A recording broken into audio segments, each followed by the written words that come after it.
Sementara itu, warga Kelurahan Pangkalan Balai, Kecamatan Banyuasin 3 dibuat geger dengan temuan 3 perut sapi tergeletak di kebun durian hingga membuat warga resah.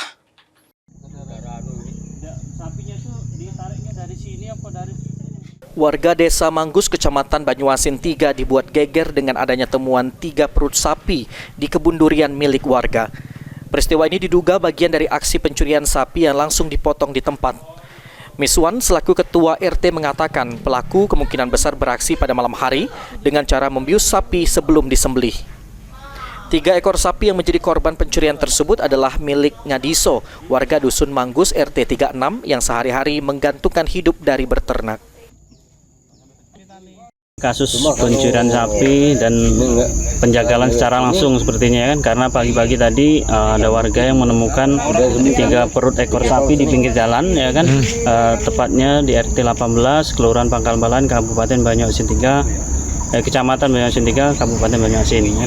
Nah, ternyata setelah pagi banyak warga yang kumpul, kemudian warga kumpul melihat kejadian ini, perut sapi di pinggir jalan punya Bapak Ngadiso ya kan, yang ada di Manggus, di Kelurahan Pangkalan Balai RT 36 telah kehilangan 3 ekor sapi disembelih di pinggir jalan, perutnya dibuang di pinggir jalan.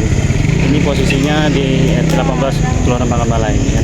Ini harapan kita Pak Ade? Harapan kami kepada Kapolres jajaran serta jajarannya di Pangkalan Balai untuk bisa menindaklanjuti kejadian ini, karena sepertinya sudah beberapa kali kejadian, bukan di sini saja ya kan, di Kaira Kuning, di Tanjung Agung, di Cangkring, dan juga di tempat lain.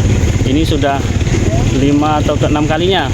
Jadi dengan kejadian ini kami berharap kepada Bapak Kapolres untuk bisa menindaklanjuti dan menangkap para oknum-oknum yang telah melakukan penjagalan dan pencurian sapi.